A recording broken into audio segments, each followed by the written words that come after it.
দর্শক আসসালামু আলাইকুম। কানাডা থেকে সাকিব স্বাগত জানাচ্ছি। কানাডার ইমিগ্রেশন দিনার দিন যদিও কঠিন হচ্ছে, কিন্তু তারপরেও পাথওয়েগুলি কিন্তু অনেকগুলি খোলা রয়েছে। সেই পাথওয়েগুলি খেয়াল রাখবেন, গভর্নমেন্টের ওয়েবসাইটগুলি খেয়াল রাখবেন, এবং এই বিষয়গুলো নিয়ে নিজেরা জানার চেষ্টা করবেন। নিজেরা যদি জানতে পারেন তাহলেই সেটা সবচেয়ে ভালো। আজকে একটু কয়েকটি পাথওয়ে একটু দেখাচ্ছি, যে নতুন নতুন পাথওয়ে, এই পাথওয়েগুলি সম্বন্ধে যদি একটু আপনাদের যদি একটু ধারণা থাকলে পরে জিনিসগুলি বুঝতে পারবেন। এবং 2024-2025 সালের দিকে কানাডাতে মোট 8টি নতুন নতুন পাথওয়ে রয়েছে, এবং এই পাথওয়েগুলি আপনারা দেখতে পাচ্ছেন। একটা হচ্ছে যে ফ্রাঙ্কোফোন মাইনরিটি কমিউনিটি স্টুডেন্ট, অর্থাৎ যারা ফ্রেঞ্চ ভাষাভাষী, আহ, তাদের জন্য এটি এটি কিন্তু আগস্টের 25, 2024 অলরেডি শুরু হয়ে গিয়েছে। যারা ফ্রেঞ্চ ভাষা জানেন, এটা তাদের জন্য। ফ্রেঞ্চ ভাষীদের জন্য কিন্তু আরো একটি প্রোগ্রাম আসছে, সেটা হচ্ছে ওয়েলকামিং ফ্র্যাঙ্কোফোনিয়া কমিউনিটি ইনভাইট, অর্থাৎ যারা, এটাও হচ্ছে ফ্রেঞ্চ ভাষা কেন্দ্রিক। আর একটি জুনের 25 তারিখে একটি প্রোগ্রাম শুরু হয়েছে, সেটা হচ্ছে যে অ্যালবার্টা ল। তারপর শেষে কুইবেকে একটা শুরু হচ্ছে জানুয়ারির 25 তারিখ থেকে, কুইবেক স্কিল্ড ওয়ার্কার প্রোগ্রাম। তারপর শেষে অক্টোবরের 24 তারিখে একটি প্রোগ্রাম শুরু হয়েছে ইন কানাডা ফোকাস ক্যাটাগরি, একটা শুরু হয়েছে। অক্টোবরের 31 তারিখে একটা শুরু হয়েছে পিইকিউ একটা প্রোগ্রাম। তারপর শেষে এখনো আসেনি কিন্তু আসবে, সেটা হচ্ছে যে ফেডারেল ইকোনমিক প্রায়োরিটিজ একটা প্রোগ্রাম। এইভাবে কিন্তু তারপরে বিসিএস এন্টারপ্রেনার একটা প্রোগ্রাম, সেটাও জুনের 21 তারিখ শুরু হয়ে গিয়েছে। অর্থাৎ এই যে এই 8টি প্রোগ্রাম দেখালাম, এই 8টি প্রোগ্রামে কিন্তু কানাডার মধ্যে থেকে বিশেষ করে, এবং এর পাশাপাশি কানাডার বাইরে থেকেও কিন্তু কানাডাতে লোকজন আসবে।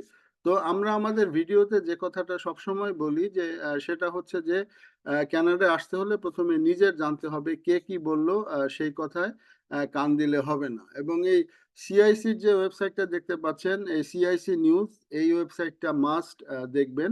এবং এর পাশাপাশি কানাডার যে গভর্নমেন্টের যে ওয়েবসাইটটি রয়েছে, সেই গভর্নমেন্টের ওয়েবসাইটটির দিকে চোখ রাখবেন।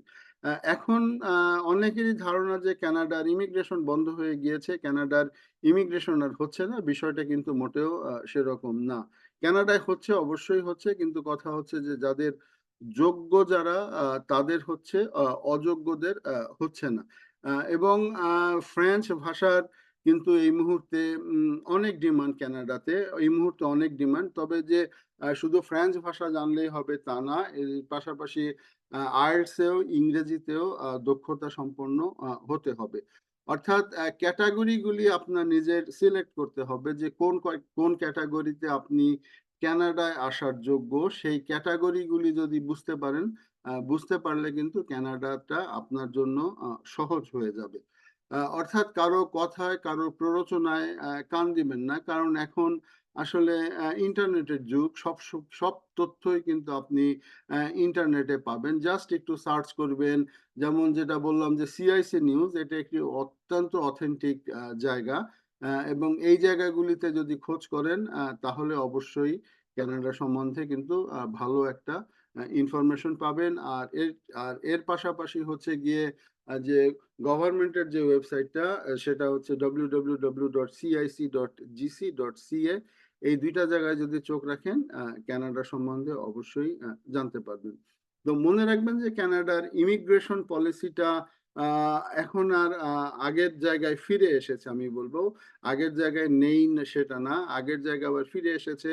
এবং একটা সময় কানাডা কোভিড পরবর্তী সময়ে চেষ্টা করেছিল যে তাদের ইকোনমিক ক্রাইসিসটা মেটানোর জন্য তারা প্রচুর পরিমাণের ভিজিট ভিসা দিয়ে লোক নিয়ে আসে। তারা ভেবেছিল যে ভিজিট ভিসা এসে লোকজন চলে যাবে, কিন্তু তারা শেষ পর্যন্ত কানাডা থেকে চলে যায়নি। চলে না যাওয়ার ফলে তারা থেকে গিয়েছে, যার ফলে কানাডার ইকোনমিতে একটি বড় ধরনের বিপর্যয় ঘটেছে। আপনারা জানেন যে কানাডায় হয়তো রাজনৈতিক একটি পট পরিবর্তন হওয়া প্রায় আসন্ন। অর্থাৎ এই প্রাইম মিনিস্টার জাস্টিন ট্রুডোর কিন্তু বিদায় প্রায় আসন্ন, এবং কনজারভেটিভরা ক্ষমতায় আসছে এবং ইউএসএ তেও কনজারভেটিভরা ক্ষমতায়, অর্থাৎ ডোনাল্ড ট্রাম্প ক্ষমতায় আসছেন। তো সব মিলিয়ে এই দুইটি দেশের কিন্তু মানুষের প্রয়োজন হবে।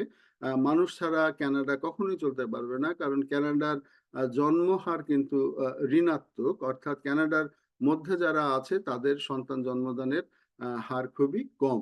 তো সেই সেন্সে কানাডার লোক লাগবে, কিন্তু লোক লাগবে কাদের লাগবে?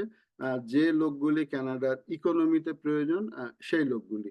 তো আমি যে ওয়েবসাইটটি দেখালাম, এই ওয়েবসাইটটির যে যে জিনিসগুলি ওরা চাচ্ছে, অর্থাৎ যে ক্রাইটেরিয়ায় চাচ্ছে, এই ক্রাইটেরিয়ায় আপনি যোগ্য কিনা, অর্থাৎ এই যে এই ৮টি স্ট্রিম, সেই ৮টি স্ট্রিমে আপনি যোগ্য কিনা সেটা আপনি খোঁজ খবর নেন, নিজে একটু পড়াশোনা করেন, গুগল করেন, ইউটিউবে সার্চ করেন, আমাদের ভিডিওগুলি দেখেন, এবং সেভাবে প্রস্তুতি নেন।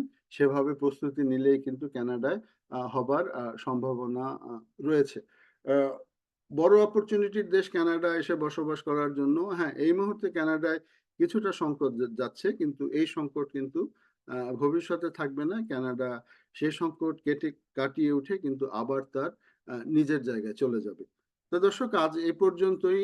বুঝুন, শুনুন, জানুন, তারপরে সিদ্ধান্ত নিন। ভবিষ্যতে আবার নতুন কোনো বিষয় নিয়ে দেখা হবে। সে পর্যন্ত ভালো থাকবেন।